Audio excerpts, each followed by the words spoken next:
If I can have the first slide, please. So always, and that's what this slide is labeled, is goals of community mitigation, really highlighting that this begins in the middle and the end with community. It is community and the community of the American people that are going to have to do the things for the next 30 days to make a difference.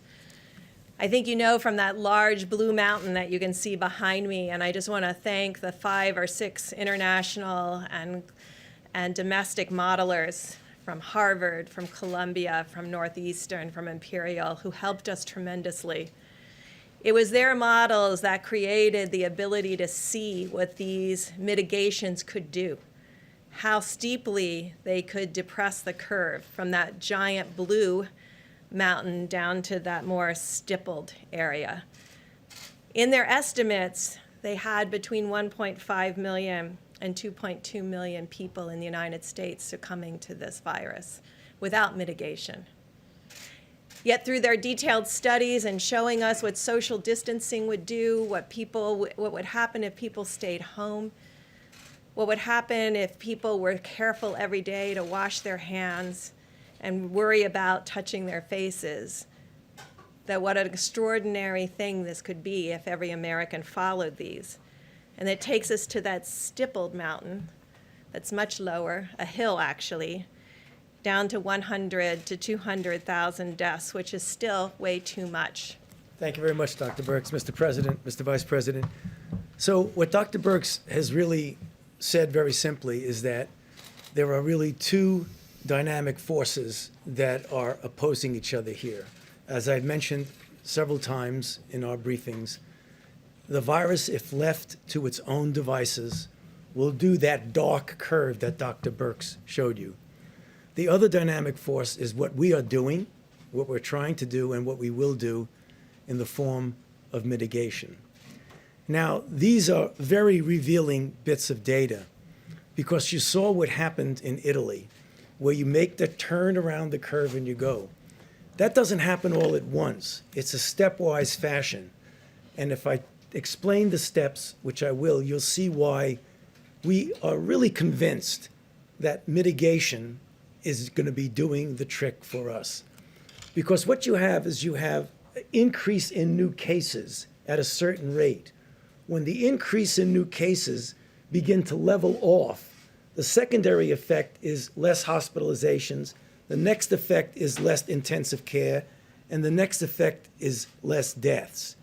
The deaths and the intensive care and the hospitalization always lag behind that early indication that there are less new cases per day, the way we saw in Italy, and the way we're likely seeing, I don't want to jump the gun on it, we're seeing little inklings of this right now in New York.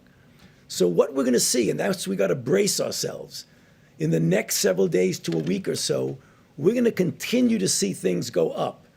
We cannot be discouraged by that because the mitigation is actually working and will work. The slide that Dr. Birx showed, where you saw New York and New Jersey, and then the cluster of other areas, our goal, which I believe we can accomplish, is to get the hotspot places, the New Yorks, the New Jersey, and help them to get around that curve. But as importantly, to prevent those clusters of areas that have not yet gone to that spike, to prevent them from getting that spike. And the answer to that is mitigation. Now, the 15 days that we had of mitigation clearly have had an effect, although it's tough to quantitate it because of those two opposing forces. But the reason why we feel so strongly about the necessity of the additional 30 days is that now is the time, whenever you're having an effect, not to take your foot off the accelerator and on the brake, but to just press it down on the accelerator. And that's what I hope and I know that we can do over the next 30 days. And as I said the other day and on one of the interviews, we are a very strong and resilient nation. If you look at our history, we've been through some terrible ordeals. This is tough. People are suffering. People are dying. It's inconvenient from a societal standpoint, from an economic standpoint, to go through this. But this is going to be the answer to our problems.